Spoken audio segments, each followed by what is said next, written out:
ನೋಡಿ 6th one ಏನ್ ಕೊಟ್ಟಿದ್ದಾರೆ. A cottage industry produces a certain number of pottery articles in a day. It was observed on a particular day that the cost of production of each article in rupees was 3 more than twice the number of articles produced on that day. If the total cost of production on that day was rupees 90, find the number of articles produced and cost of each article ಅಂತ ಕೊಟ್ಟಿದ್ದಾರೆ. ಇದಕ್ಕೂ ಮುಂಚೆ ಮಾಡಿದ್ವಲ್ವಾ, same ಅದೇ ರೀತಿ ಇದನ್ನು ಕೊಟ್ಟಿದ್ದಾರೆ. ನೋಡಿ, ಒಂದು ಇಂಡಸ್ಟ್ರಿ, ಕಾಟೇಜ್ ಇಂಡಸ್ಟ್ರಿನಲ್ಲಿ ಸರ್ಟನ್ ನಂಬರ್ ಆಫ್ ಪಾಟ್ರಿ ಅಂದ್ರೆ ಮಣ್ಣಿನ ಮಡಿಕೆಗಳು, ಮಣ್ಣಿನ ಸಾಮಾನುಗಳು ಮ್ಯಾನುಫ್ಯಾಕ್ಚರ್ ಮಾಡ್ತಾ ಇದ್ದಾರೆ. It was observed on particular day the cost of production of each article was 3 more than the twice the number of articles. ಅಂದ್ರೆ ಈ ನಂಬರ್ ಆಫ್ ಆರ್ಟಿಕಲ್ಸ್ ಟರ್ಮ್ಸ್ ಅಲ್ಲಿ ಕೊಟ್ಟಿದ್ದಾರೆ. ಸೊ ನಾವೇನ್ ಮಾಡೋಣ, ಲೆಟ್ ಮಾಡ್ಕೊಳ್ಳೋಣ. ಯಾವ್ದನ್ನ, ನಂಬರ್ ಆಫ್ ಆರ್ಟಿಕಲ್ಸ್ ನ ನಾವು ಲೆಟ್ ಮಾಡ್ಕೊಳ್ಳೋಣ. So let the number of articles B X ಅಂತ. ಯಾಕೆ, ಈ ಟರ್ಮ್ಸ್ ಅಲ್ಲಿ ಕೊಟ್ಟಿದ್ದಾರೆ, ನಂಬರ್ ಆಫ್ ಆರ್ಟಿಕಲ್ಸ್ ಟರ್ಮ್ಸ್ ಅಲ್ಲಿ ಕೊಟ್ಟಿದ್ದಾರೆ ಕಾಸ್ಟ್ ಆಫ್ ಪ್ರೊಡಕ್ಷನ್. ಸೊ ನಾವು ಇದನ್ನ ಲೆಟ್ ಮಾಡ್ಕೋಬೇಕು. ಓಕೆ, ಈಗ ಕಾಸ್ಟ್ ಆಫ್ ಪ್ರೊಡಕ್ಷನ್ ಬರೆಯೋಣ. Cost of production of each article ಅಂದ್ರೆ ಕಾಸ್ಟ್ ಆಫ್ ಒನ್ ಆರ್ಟಿಕಲ್ ಅಂತ ಬರಿತೀವಿ. ಎಷ್ಟಾಗತ್ತೆ, ಅವ್ರೇನ್ ಕೊಟ್ಟಿದ್ದಾರೆ, 3 more than the twice the number of articles. 3 more than ಅಂತಂದ್ರೆ +3 ಆಯ್ತು. Okay, twice the number of articles. Twice ಅಂದ್ರೆ ಈ ನಂಬರ್ ಆಫ್ ಆರ್ಟಿಕಲ್ಸ್ ಎಕ್ಸ್ ಅಂತ ಲೆಟ್ ಮಾಡ್ಕೊಂಡಿದೀವಿ, ಟ್ವೈಸ್ ಅಂದ್ರೆ 2x ಆಯ್ತು. ಓಕೆ, ಈಗ ಇನ್ನು ಮುಂದೆ ಏನ್ ಕೊಟ್ಟಿದ್ದಾರೆ ನೋಡಿ. If the total cost of production on that day was 90, okay, find the number of articles. ನೋಡಿ, ಇದಕ್ಕೂ ಮುಂಚೆ ಕೂಡ ಮಾಡಿದ್ವಿ ನಾವು, ಮತ್ತೆ ಬರೀತೀವಿ ನೋಡಿ. Total cost is equals to, ಈಗ ಇದಕ್ಕೂ ಮುಂಚೆ ಕೂಡ ಒಂದು ಎಕ್ಸಾಂಪಲ್ ಹೇಳಿದೆ, 1 book ಪರ್ಚೇಸ್ ಮಾಡಿದ್ರೆ ₹10 ಆಗ್ತಾ ಇದೆ. ಅದೇ ರೀತಿ ನಾವು 50 books ಪರ್ಚೇಸ್ ಮಾಡಿದ್ರೆ ಎಷ್ಟಾಗತ್ತೆ ಅಂತ ನಾವೇನ್ ಮಾಡ್ತೀವಿ, number of books into cost of 1 book ಮಾಡ್ತೀವಲ್ವಾ. ಸೊ ಅದೇ ರೀತಿ ಮಾಡ್ಬೇಕು. ಏನಂತ ಬರ್ಕೊಳ್ಳೋಣ, number of articles into cost of 1 article. ಇದನ್ನ ಮಾಡ್ಕೊಳ್ಳೋದು ತುಂಬಾ ಇಂಪಾರ್ಟೆಂಟ್, ಯಾಕಂದ್ರೆ ಕರೆಕ್ಟ್ ಮಾಡ್ಕೊಂಡ್ರೆ ನಮಗೆ ಕರೆಕ್ಟ್ ಈಕ್ವೇಶನ್ ಬರೋದು. ಓಕೆ, ಈಗ ನೋಡಿ, ನಂಬರ್ ಆಫ್ ಆರ್ಟಿಕಲ್ಸ್ ಅಂತಂದ್ರೆ ನಾವ್ ಏನಂತ ಲೆಟ್ ಮಾಡ್ಕೊಂಡಿದೀವಿ, ಎಕ್ಸ್ ಅಂತ ಲೆಟ್ ಮಾಡ್ಕೊಂಡಿದೀವಿ, ಇಂಟು ಕಾಸ್ಟ್ ಆಫ್ 1 ಆರ್ಟಿಕಲ್ ಅಂದ್ರೆ ಇಲ್ಲೇನ್ ಬಂತು ನಮ್ಗೆ, 2x + 3 ಬಂತು. ಇಲ್ಲಿ ಟೋಟಲ್ ಕಾಸ್ಟ್ ಅವ್ರು ಏನ್ ಕೊಟ್ಟಿದ್ದಾರೆ, 90 ಅಂತ ಕೊಟ್ಟಿದ್ದಾರೆ ಅಲ್ವಾ. ಸೊ ಈಗ ಇದನ್ನ ನಾನು ಈ ಸೈಡ್ ಹಾಕೊಂತೀನಿ, ಸೊ ದಟ್ ನಮ್ಗೆ ಸಾಲ್ವ್ ಮಾಡೋದಕ್ಕೆ ಈಸಿ ಆಗ್ಲಿ ಅಂತ. Is equals to 90. ಈಗ ಮಲ್ಟಿಪ್ಲೈ ಮಾಡೋಣ. 2x ಇಂಟು ಎಕ್ಸ್ ಮಾಡಿದ್ರೆ 2x² ಆಯ್ತು, ಪ್ಲಸ್ 3 ಇಂಟು ಎಕ್ಸ್ 3x ಆಯ್ತು. ಈ 19 ಈಕ್ವಲ್ಸ್ ಟು ಈ ಕಡೆ ತಗೊಳ್ಳೋಣ, -90 ಆಯ್ತು, ಇಸ್ ಈಕ್ವಲ್ಸ್ ಟು 0. ನೋಡಿ, ಈಕ್ವೇಶನ್ ಈ ರೀತಿ ಬಂತು.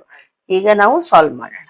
ಕಾನ್ಸ್ಟೆಂಟ್ ಏನಿದೆ, -90 ಇದೆ, ಇಂಟು ಕೊಯಿಫಿಷಿಯಂಟ್ ಆಫ್ x² ಏನಿದೆ, 2 ಇದೆ. ಮಲ್ಟಿಪ್ಲೈ ಮಾಡಿದ್ರೆ 180 ಬರುತ್ತೆ, ಮೈನಸ್ ಸೈನ್.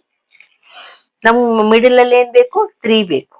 ಓಕೆ, +3 ಬೇಕು. ಸೊ ನಾನು ಇಲ್ಲಿ ರಬ್ ಮಾಡ್ತೀನಿ, ಫ್ಯಾಕ್ಟರ್ಸ್ ತೆಗೆಯೋಣ. 2 90s, ಈಗ 2 45s, ಈಗ 3 1s 3 5s, again 3 5s, 5 1s. ಈಗ ನಮ್ಗೆ ಮಿಡಲ್ ಅಲ್ಲಿ 3 ಬೇಕು. ಸೊ ಯಾವ ರೀತಿ ಮಾಡ್ಬೋದು ನೋಡಿ, 2 2s 4, 4 3s 12, ಇದು 15. 15 - 3 ಮಾಡಿದ್ರೆ 12 ಆಗತ್ತಲ್ವಾ. ನೋಡಿ, 15 - 12 ಮಾಡೋಣ. 2x², ಇಲ್ಲಿ ನಮಗೆ ಪ್ಲಸ್ ಬೇಕಲ್ವಾ, ಸೊ ಪ್ಲಸ್ ತಗೊಳ್ಳೋಣ ಫಸ್ಟಿಗೆ. 15x - 12x. ನೋಡಿ, 15 minus 12 3x ಬಂತು. ಮಲ್ಟಿಪ್ಲೈ ಮಾಡಿದ್ರೆ 15 into 12 90 ಬರುತ್ತೆ. ಪ್ಲಸ್ ಇಂಟು ಮೈನಸ್ ಮೈನಸ್ ಬರುತ್ತೆ. Minus 90 is equals to 0. ಈಗ ಇಲ್ಲಿ ಕಾಮನ್ ಏನ್ ತಗೊಳ್ಳೋಣ? ಓನ್ಲಿ ಎಕ್ಸ್ ಬರುತ್ತೆ. ಏನ್ ಉಳಿತು? 2x ಉಳಿತು. ಓಕೆ, ಪ್ಲಸ್ 15 ಎಕ್ಸ್ ಇಲ್ಲಿ ತೆಗೆದ್ಬಿಟ್ರಿ. ಇಲ್ಲೇನ್ ಬರುತ್ತೆ? ಮೈನಸ್ 12 ಕಾಮನ್ ತೆಗಿಬಹುದು. ಸಾರಿ, 12 ಬರಲ್ಲ, ಯಾಕಂದ್ರೆ ನಮ್ಗೆ ಇಲ್ಲಿ ಮಧ್ಯೆ 2 ಬರ್ಬೇಕಲ್ವಾ. ಇಲ್ಲಿ ನೋಡಿ, 2 ಬರ್ಬೇಕು ಅಂದ್ರೆ ನಾವೇನ್ ತೆಗಿಬೇಕು? 6 ತೆಗಿಬೇಕು. ಇಲ್ಲಿ ನಮ್ಗೆ 2 ಬರ್ಬೇಕಂದ್ರೆ ನಾವು 6 ತೆಗಿಬೇಕು. So that we get same 6 2s are 12x. Minus plus minus ಆಯ್ತು. ಈಗ ಇಲ್ಲಿ ಏನ್ ತಗೋಬೇಕು? ಪ್ಲಸ್ ತಗೋಬೇಕು. ಯಾಕೆ? ಮೈನಸ್ ಇಂಟು ಪ್ಲಸ್ ಮೈನಸ್ ಆಗುತ್ತೆ. ಇಲ್ಲಿನೂ ನಮ್ಗೆ ಸೇಮ್ ಆಗುತ್ತೆ. ಈಗ ಇಲ್ಲೇನ್ ಬರುತ್ತೆ ಮೇಡಮ್ ಅಂತಂದ್ರೆ 15 ಬರುತ್ತೆ. ಇಲ್ಲಿ ಏನ್ ಬರುತ್ತೆ ಅದೇ ಬರುತ್ತೆ. ಓಕೆ, 15 6 90 ಕೂಡ ಆಯ್ತು. Plus minus minus is equals to 0. ಈಗ ಇದನ್ನ ರಬ್ ಮಾಡ್ತೀನಿ.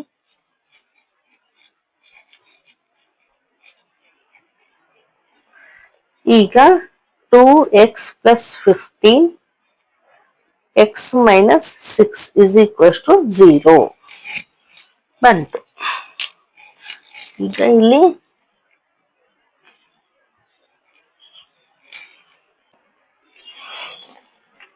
ನೋಡಿ, 2x plus 15 is equals to 0 ಅಂತ ಒಂದು, x minus 6 is equals to 0 ಅಂತ ಇನ್ನೊಂದು. ಈಗ 2x is equals to ಈ ಪ್ಲಸ್ 15 ಈಕ್ವಲ್ಸ್ ಟು ಈ ಕಡೆ ಕಳಿಸಿದ್ರೆ ಮೈನಸ್ 15 ಆಯ್ತು. x is equals to minus 15. ಈ 2 ಈಕ್ವಲ್ಸ್ ಟು ಈ ಕಡೆ ಹೋದ್ರೆ ಡಿವೈಡ್ ಆಯ್ತು. So x is equals to minus 15 upon 2 ಅಂತ ಒಂದ್ ವ್ಯಾಲ್ಯೂ ಬಂತು. ಇನ್ನೊಂದು ವ್ಯಾಲ್ಯೂ ಏನ್ ಬಂತು ನೋಡಿ, x is equals to ಈ ಮೈನಸ್ 6 ನ ಈಕ್ವಲ್ಸ್ ಟು ಈ ಕಡೆ ಕಳಿಸಿದ್ರೆ ಪ್ಲಸ್ 6 ಆಯ್ತು. ಓಕೆ, ಈಗ ಮೈನಸ್ ವ್ಯಾಲ್ಯೂ ಬಿಟ್ಬಿಡೋಣ, ಯಾಕಂದ್ರೆ ನಾವು number of articles cost minus ಅಲ್ಲಿ ಹೇಳಕ್ ಬರಲ್ಲ. ಸೊ ಪ್ಲಸ್ ವ್ಯಾಲ್ಯೂ ತಗೊಳ್ಳೋಣ. ಎಕ್ಸ್ ಇಸ್ ಈಕ್ವಲ್ ಟು 6 ಇದೆ. ನಾವೇನಂತ ಲೆಟ್ ಮಾಡ್ಕೊಂಡಿದ್ವಿ? Number of articles. Number of articles X ಅಂತ ಲೆಟ್ ಮಾಡ್ಕೊಂಡಿದ್ವಿ. So X is equals to 6 ಅಂತ ಬಂತು. ಇನ್ನು cost, cost of one article ಏನು ಬಂದಿತ್ತು? 2x ಪ್ಲಸ್ 3 ಬಂದಿತ್ತು. ಪ್ಲೇಸ್ ಇಲ್ಲ, ಏನ್ ಮಾಡ್ತಾ ಇದ್ದೀನಿ, ಎಕ್ಸ್ ಪ್ಲೇಸ್ ಅಲ್ಲಿ ವ್ಯಾಲ್ಯೂ ಹಾಕೋಣ. 6 ಅಂತ plus 3, 2 6 12 plus 3 is equals to ಏನ್ ಬಂತು? 15. ಇದು ಕಾಸ್ಟ್ ಆಗಿರೋದ್ರಿಂದ ರುಪೀಸ್ ಅಂತ ಬರೀರಿ ಇಲ್ಲಿ. ಓಕೆ, ಈ ಪ್ಲೇಸ್ ಇಲ್ಲ, ನಾನು ಬರ್ದಿಲ್ಲ. So cost of one article is ₹15. Number of articles is equals to 6. ಅವ್ರು ಅದನ್ನೇ ಅಲ್ವಾ ಕೇಳಿರೋದು. ಸೊ ಅದನ್ನೇ ಫೈಂಡ್ ಔಟ್ ಮಾಡಿದ್ವಿ. ಅಂಡರ್ಸ್ಟ್ಯಾಂಡ್ ಆಯ್ತಾ? ಈಗ ನೆಕ್ಸ್ಟ್ ಒನ್.